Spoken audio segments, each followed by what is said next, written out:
Já foi o tempo em que a mulher era vista como sexo frágil. Hoje, somos guerreiras no mercado de trabalho, rainhas no lar, sedutoras na intimidade. Por todas essas razões, nós merecemos um espaço todo nosso. Entra no ar a partir de agora, Papo de Mulher. Aqui você tem voz, aqui você tem vez. Os nossos parceiros são Doutora Sidneia Aparecida Galo, Laboratório Vila Rica, AK Consultório, Restaurante Bom Apetite na Vila Nova, Lojas Campeão, Dr. Antônio Valentim Sâncio, Dr. Edmar Pereira Olímpio, Imafar Farmácia de Manipulação, Patrícia Canal Estética, Urologista Rômulo Tavares e Thaís Silveira, especialista em doenças mentais.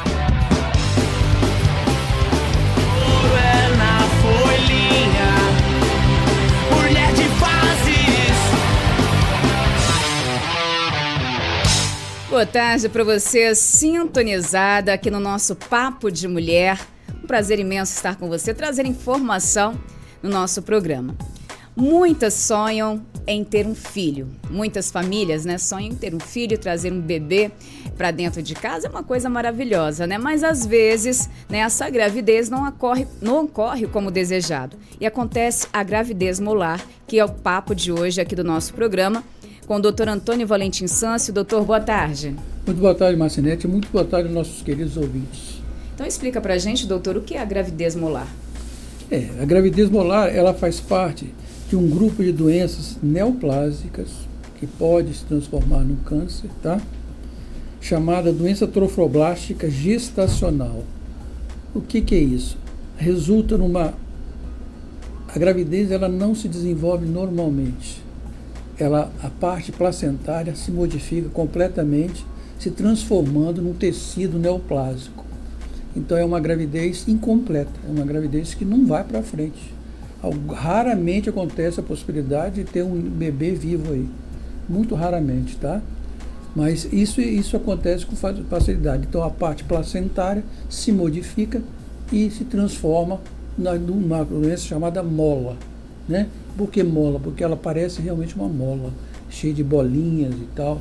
Depois a gente vai conversar sobre isso. Então é uma gravidez irregular, provavelmente nunca vai para frente, ela vai terminar num aborto ou numa degeneração neoplásica, que é o grande problema da gravidez molar. E quais os tipos? Normalmente são 3 tipos. A completa, a incompleta e o coriocarcinoma. Por quê? Todas 3 são pré-neoplásica ou neoplásica, ou seja, pode se transformar num câncer, Então a gravidez a completa, o que acontece? Resulta numa fertilização de um óvulo, que é o da mãe, certo? Por 1 ou 2 espermatozoides irregulares, com uma carga genética irregular, que não dá para evoluir, não aparece a gravidez normal. Ele se modifica e transforma a placenta num emaranhado de tecidos irregulares, que se transforma então na chamada mola completa. Normalmente não forma embrião, forma só a parte da placenta que se modifica de uma forma irregular. E a incompleta é aquela que pode até aparecer um embriãozinho, mas geralmente vai ser um embrião com problemas físicos, vai determinar em 99% das vezes em aborto, na maioria das vezes. Também acontece isso. 1 ou 2 espermatozoides com carga genética irregular. Espermatozoide é a parte que vem do pai, para não esquecer, E fecunda um óvulo da mãe, E aquele, em vez de se transformar numa gravidez normal, ela se modifica completamente, transformando então numa doença chamada mola. E a outra parte, que é a pior de todas, é quando tudo isso acontece de uma forma em que cresce muito rapidamente, transformando no coriocarcinoma, que é um câncer, que tem uma alta possibilidade de se espalhar rapidinho. Por isso é tão importante o diagnóstico imediato, para tratar. Então nós temos esse tipo de coisa. Não é tão raro assim não, Depois a gente vai ver que tem uma pesquisa aí, mas não é... Eu já vi vários aqui, então não é tão raro assim não. E quais as causas da gravidez molar? Não existe causa determinada, a gente não sabe por que acontece esse tipo de coisa. Mas tem alguns fatores que a gente tem que levar em consideração, tá? Por exemplo,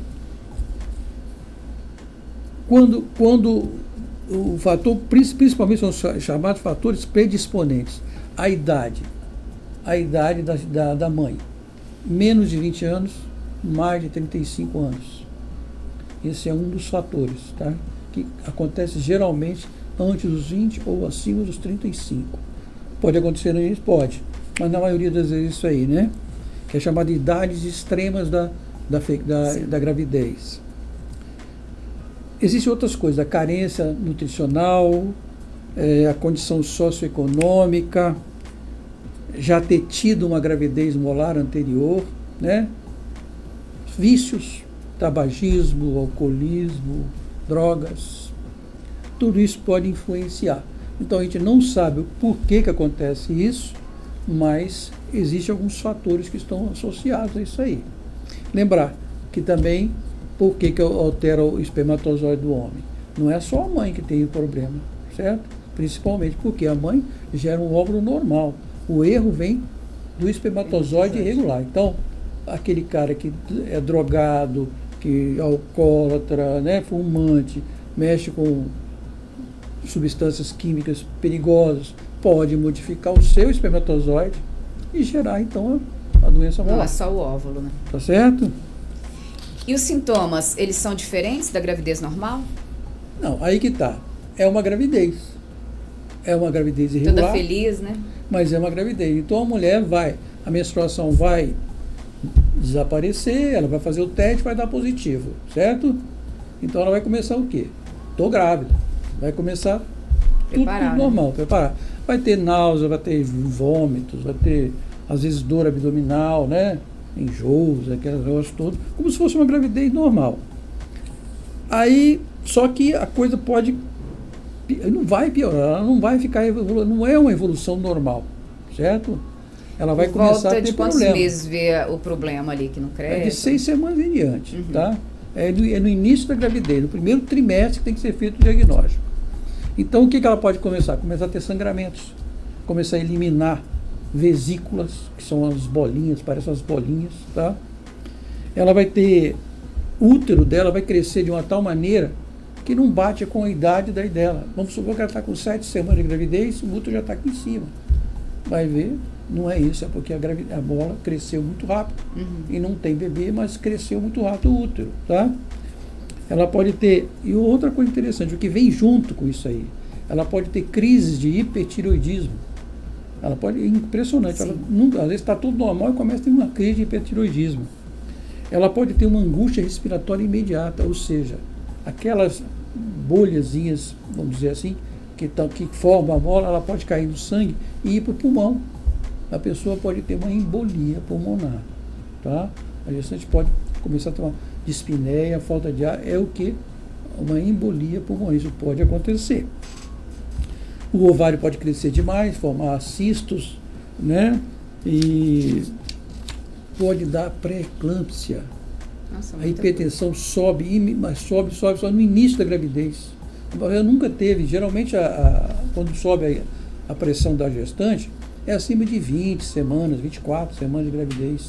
Então ela vai ter com 10 semanas de gravidez uma crise hipertensiva lá em cima, uma pré-eclâmpsia fora da hora.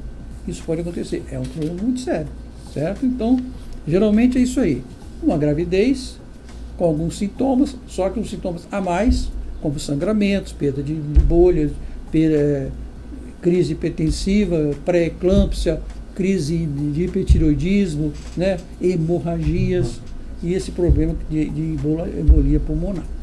Tá? Então pode levar até a morte da mulher, né? Com certeza absoluta, não tem nem dúvida disso não. Ela pode progredir aí para uma metástase? Pode. Nas complicações? Pode. É uma doença altamente metastática, principalmente pulmão. Tá? Principalmente pulmão. E o diagnóstico é feito como, então? Aí que tá, né? O diagnóstico, primeira coisa a fazer, vai dar o teste positivo, né? Não tem dúvida disso. A mulher vai estar grávida. Sim. De imediato, ela vai chegar, minha menstruação atrasou, eu fiz o teste e deu positivo. Certo? Primeira coisa que acontecer, vai dar positivo. Sim. Né? A segunda coisa, aí Por isso que a gente pede sempre o quantitativo.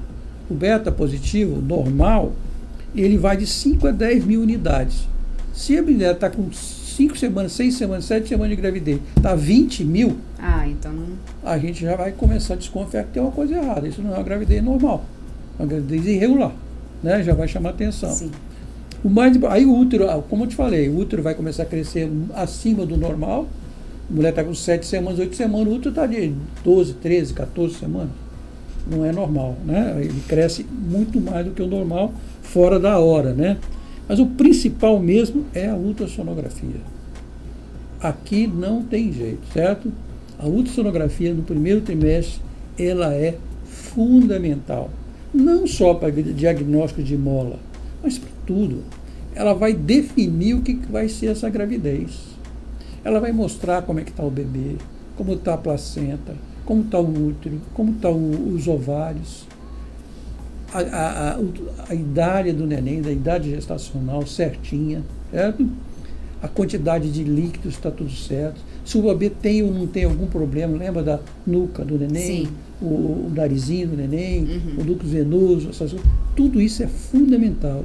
A ultrassonografia, nos 3 primeiros meses. Os 3 primeiros meses não é, hoje em dia não dá mais para não fazer isso. Não fazer, né? Se tiver que fazer um só, faça pelo menos esse. Pelo menos esse. Tá? Porque é aqui que a gente vai ver o caminho que vai seguir essa gravidez. Se pode terminar em aborto, se tem mola, se não tem mola, se o bebê está bem, se não está bem, a idade do neném, enfim, a ultrassonografia é, sem dúvida alguma, um diagnóstico definido. E aí o que acontece? A partir do instante que você tem as imagens, todas as suspeitas já formadas pela ultrassonografia, ela vai imediatamente ter que fazer o quê? Uma limpeza desse útero, tá? Vai ter que ser feita uma espécie de curetagem, que é feita através de vácuo, vai retirar tudo aqui de dentro do útero, vai ter que ir para o hospital, evidentemente. Tomar anestesia. É chamada limpeza, né? Vai limpar, vai fazer um esvaziamento uterino, tirar tudo que tem ali dentro e mandar aquilo para o exame histopatológico. Aí vai confirmar o que é, certo? Se já é um coriocarcinoma ou se é apenas uma mola, certo? Se for uma mola, o diagnóstico é feito imediatamente, o tratamento é de um jeito, vai depender do estadiamento, ou se já é um coriocarcinoma, que já é uma evolução mais perigosa, né? Mais para uma neoplasia, né? Também vai definir o que fazer, tá? Então o diagnóstico é saber que a mulher ficou grávida, o diagnóstico preciso, ultrassonografia, retirada desse material. Não adianta fazer antes dos 3 meses também, não? Ou só depois dos 3 meses? Não entendi. Adianta fazer essa ultrassonografia no primeiro mês, por exemplo? Pois é. É melhor no terceiro mês, né? Não, de jeito nenhum. Pelo contrário. Ultrassonografia para mola, para essas coisas, tem que ser no primeiro trimestre. No primeiro de até 12 semanas de gravidez. Até 12. Tá? É ali que você vai ver tudo. Praticamente tudo. Né? As pessoas, vou fazer mais tarde. Não pode. E tem uma coisa, o diagnóstico é feito nessa época e o tratamento tem que ser feito nessa época. Se você deixar passar, já espalhou, já piorou. O problema é de quando as mulheres se esquecem também, né? Tem menstruação desregulada, aí nem sabem que estão grávidas, né? Pode acontecer. Esse problema aí já é um estadiamento, né? Já é aí que está o problema da coisa, tá? Isso pode acontecer? Pode. Então a mulher tem que estar sempre de olho, né? Prestar atenção, minha menstruação atrasou. Eu não estou usando anticoncepcional. Pode ser gravidez? Pode ser gravidez. Não pode ficar esperando. Como acontece muitas vezes, a mulher chega com 5, 6, 7 meses de gravidez e não sabia que estava grávida. É um pouco complicado isso. Então tem que ter se ligar um pouquinho mais, prestar mais atenção nisso, né? Quando o doutor classificou ali as gravidezes molares, você falou de um embrião, a formação de um embrião. Por exemplo, se faz logo no início da gravidez. Pode se confundir através da ultrassonografia aquele embrião como sendo normal? Não, né? Já dá logo para ver a diferença. Quais os sinais ali da gestação molar? Aí vai depender se esse embrião é vivo, certo? E vai depender de qual é a idade. Se é 7, 8, 9 semanas de gravidez, você vê bem o embrião. Antes disso, você não consegue definir corretamente se esse embrião está com a morfologia, vamos dizer assim, normal. A partir de 7, 8 semanas, o embrião já começa a se formar de uma forma bem definida. Então você vai ver se tem algum problema ou não, certo?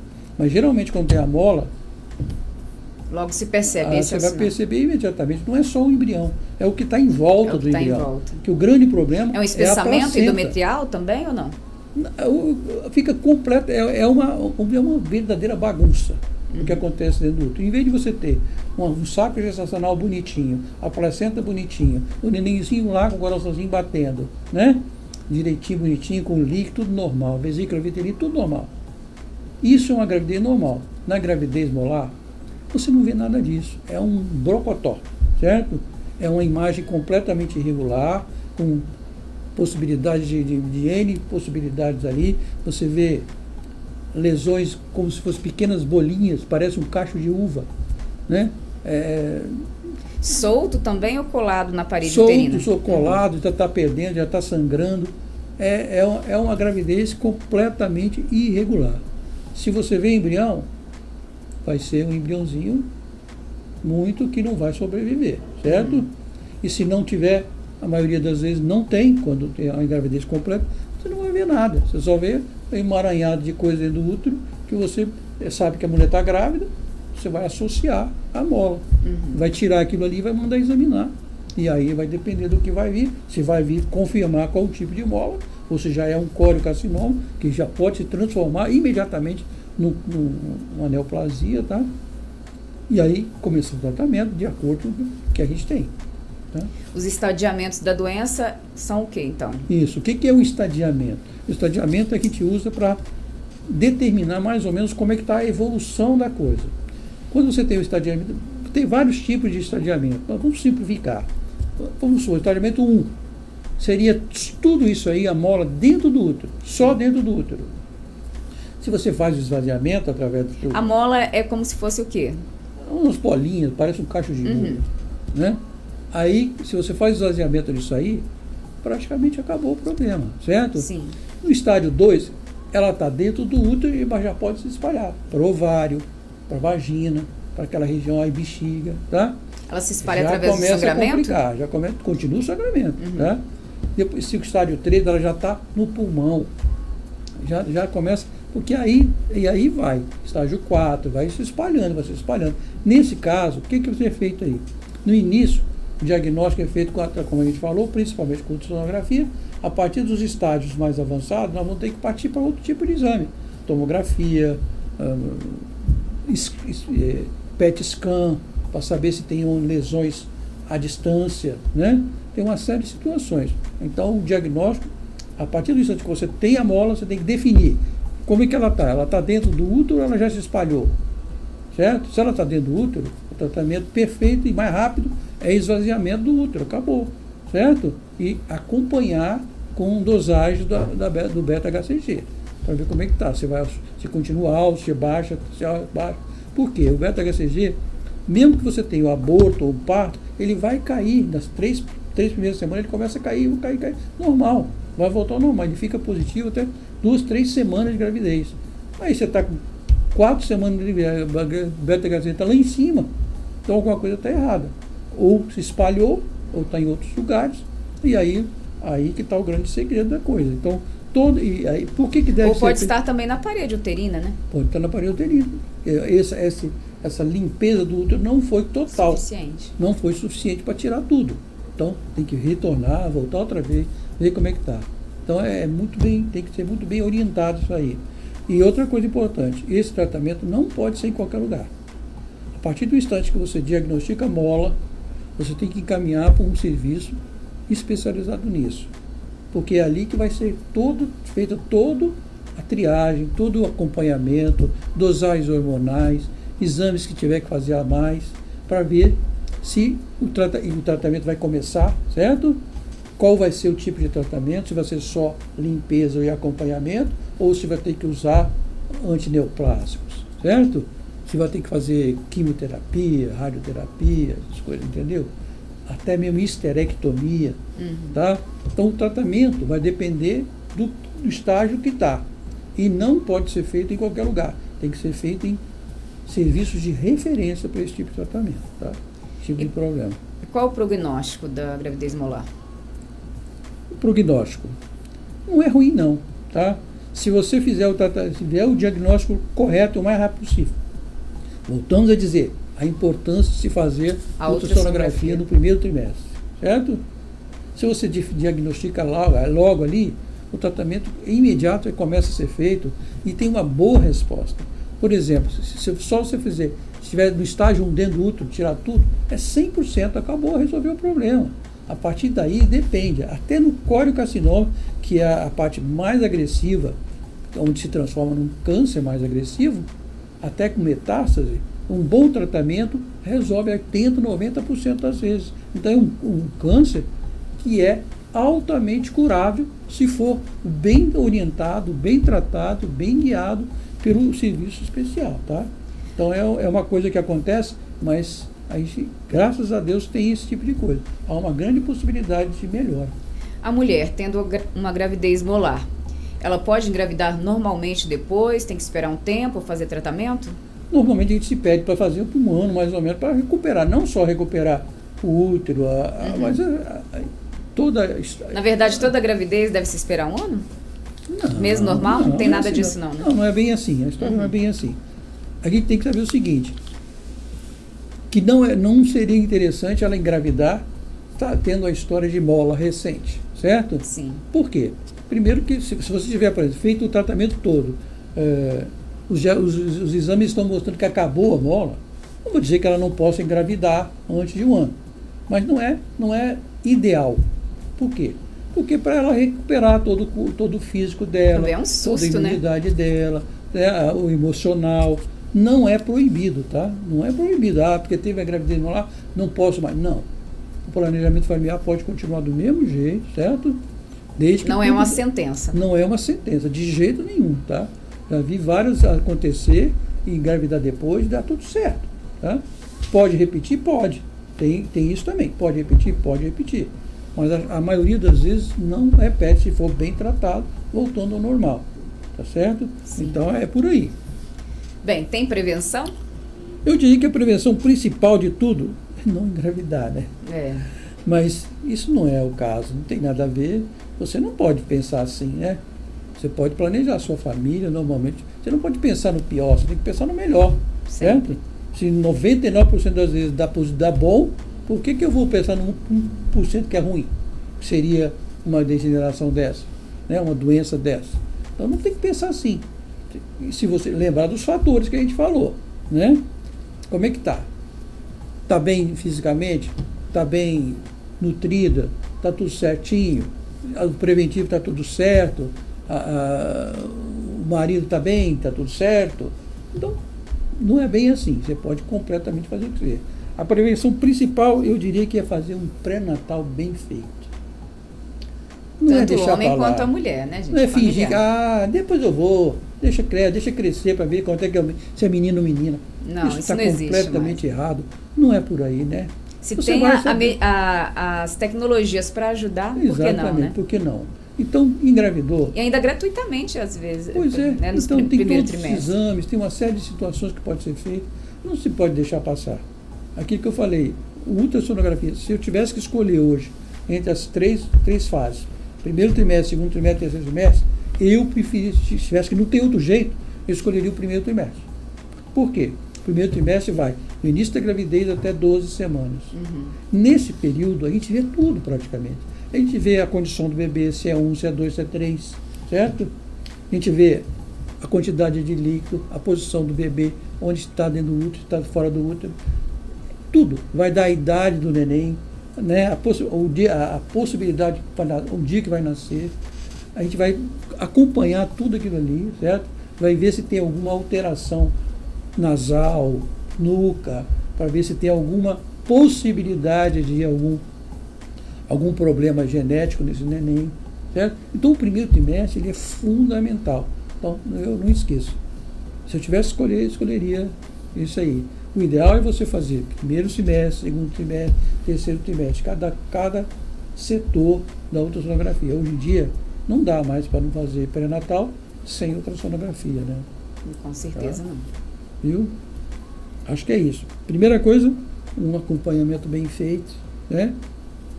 Ultrassonografia, e a ultrassonografia vai direcionar toda essa gravidez. O primeiro trimestre é fundamental. Tá? Entendido. E o bom é que você pode ter um filho novamente, né? Com certeza. 1 não, 2, 3, 4. Quanto quiser, né? Não é uma sentença. Isso mesmo. Bem, doutor, algum recado final para os nossos ouvintes? As nossas ouvintes? Um abraço a todos. Lembrando que a gente está sempre presente aí. E fazendo ultrassonografias, né? A gente pode vir aqui na rádio conversar Atendendo com na Provida. Exatamente. Todos os dias da semana. Todo dia da semana, segunda a sexta. Às vezes na sexta-feira eu preciso de fazer alguma coisa, mas geralmente é da segunda até sexta-feira o dia todo. Ultrassonografia para todas as partes do corpo, partes moles. Obstétrico geral, clínica geral, tireoide, bolsa escrotal, tudo. Muito obrigada mais uma vez e uma boa tarde. Boa tarde a todos. Nosso Papo de Mulher se despede por hoje. Voltando numa próxima edição com muito mais informações para você. Beijo grande e até lá.